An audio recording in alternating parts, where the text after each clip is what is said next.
So, Jen, thanks for joining us. Hi Rob, how are you doing? Hey, doing about as good as you can do within the current climate. Yeah. Hey, so interesting project here. So, you, as a result of your own business, Dirtbags, have got involved with Berghaus to basically use a whole bunch of the material they have left over to make other things. But before we get onto that, it'd be really interesting just to hear a bit more about the Dirtbag side of things, how it started and how it's probably grown and blown out of all proportion. Yeah. Well, so I was basically on maternity leave, very, very pregnant, very, very bored. I was lucky enough to take maybe 2 weeks off before I was due to have the baby, and I was just kind of like plodding around the house, really bored. And my partner James was clearing out some gear, and he was like, "I'm just going to chuck this away. I don't really want it. It's been in my cupboard for like 5 years because I know it's not safe to climb on." So, and we kind of just got talking, and we had a sewing machine that James had found in a skip that I'd been messing about with and making things and stuff. So we kind of just started to make things using the climbing rope. And basically, moving on from climbing ropes, we started asking around. Turns out loads of people have got stuff in the cupboards that they don't really want to throw away. It's kind of useful, might be useful, but they don't have a use for it. And that is basically what we do as Dirtbags, is we make chalk bags, belts, rucksacks, things like that, basically just accessories out of things that are still okay. So the buckles from your rucksacks, the sleeves from your waterproof, things like that, basically. It's like a pretty humble set of beginnings, basically, just getting stuff off of mates and making more stuff in the process. So I think one way you worded this was like you basically just unleashed the tip of the iceberg, and what lay beneath was, well, not just more kit, but like a lot more kit. So do you want to tell us about the next phase? So, it began with things that we had, and then it moved on to the things that our mates had, and then it moved on to our mates' mates. And then I kind of reached out to some local small businesses and said, look, this is what we're doing. Do you have any like fabric offcuts that are too small for you to use? So this is now we're moving into like it's new fabric that it would have gone to waste.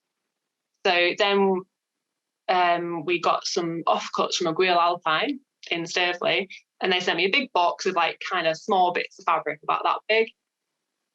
And then I reached out to other companies and then other climbing walls, and basically, it is an iceberg. You start looking deeper, the companies get bigger, the waste gets bigger, and it's just there's textiles that are completely fine that they just need someone to scoop it off the bottom and put it back into the economy. And that's what I want to do. That's what I'm trying to do. Yeah. Gonna say, for better or for worse, that person was you. Yeah. It's quite laborious, but it's a labour of love. I love it. Yeah. It sounds like a great, almost accidental business in a way. just starting from the. That sounds so easy, doesn't it? Yeah, I'm sure it's had its moments. But so with going back on, mentioning approaching progressively bigger brands, obviously. I mean, Berghaus are a huge brand, and you've obviously been working at them at, rehousing all of their offcuts into a variety of different things. And the chalk bags in particular are something that look really cool. Thank you. Yes, so we live in the Lake District and we're climbers, so it's a small world. So we know people like Leo Holding and Anna Taylor, and it was Anna who mentioned us to the big cats at Berghaus, said this is what these guys do. So Berghaus reached out to me and said, look, we have samples of fabric, we have end of life products. Sometimes there are things that can't really be repaired because of the way it's stitched and things. And so it's just sort of sat about, what if we send you a monthly box and we can go from there? You design a product, you sell it, but it's our basically end of life things. So basically we get a monthly box, and it's very exciting and very fun when the postman arrives. Like, what can we make? I guess you never know what you're going to get. Must be interesting thinking about like the product that you actually make, because I suppose that sometimes getting differing things through. You know, for instance, the offcuts or the samples or the returns and repairs from Berghaus could lead one thing. But then, like you say, if you end up then with a load of buckles and a load of tape from somewhere else, you're like, well, right, I've got these things and I've got these things. Yeah. What can I do? So what's different with us is that you're right, we start off with the things that we need to use, whereas other companies and other brands will start off with a design to go, I want to make this jacket, what do I need for this jacket? And then you kind of pull all of those things together, whereas we kind of work in the opposite way. So I'll look at say we get a waterproof jacket, and I look, I've got elastic, I've got a couple of toggles, I've got a zip, I've got some pocket lining, I've got the Gore-Tex fabric. What product can I make out of this jacket, and how many of those can I? So we designed the tote bags in a way as we can use that jacket in its entirety, and I get, say, 5 chalk bags out of it. Sorry. Don't worry about the phone. This is the 21st century. And if you haven't had at least one doorbell, baby crying, or mobile phone interruption, it's not a trade show report in my eyes. Oh dear, sorry. Hey, so I guess the chalk bags are just one element of it as well, because you've also extended it to a couple of other products, haven't you? Just to make sure that, well, every offcut ever has basically been used in, its entirety. Yeah, so we then made a couple of small running pouches, running belts, really small bum bags, and that kind of used up a bit more zip, and then we used a bit more buckle. And then we also did a fabric. So we also have this pouch. So inside, we've used the lining of a jacket. So we've got that. And outside, we have the outside of a jacket.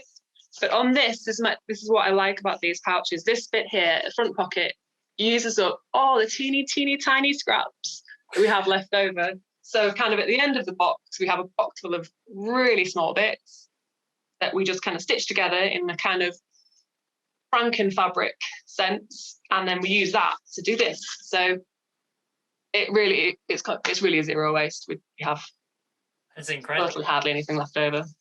I mean, I think if Zoom interruptions are one element of the 21st century, I think sustainability is the other end of that spectrum. Oh yeah, definitely. People trying to think about, whether it be, buying a jacket that, for instance, isn't so light that it's going to fall apart after basically like a handful of outings, or it's actually just, because I don't know about you, but my mentality now is I find it really hard and intensely stressful to throw things out, to put things in the bin. Yes. Actually, years ago, I would have. But now there's this moral thing where I'm like, I need to find a way of getting this. And in this case, it's probably going to be to you. Yeah. There's things, for instance, that I use that I'd love to rehouse or give on, but there is nobody that needs a waterproof jacket with more holes than a sieve.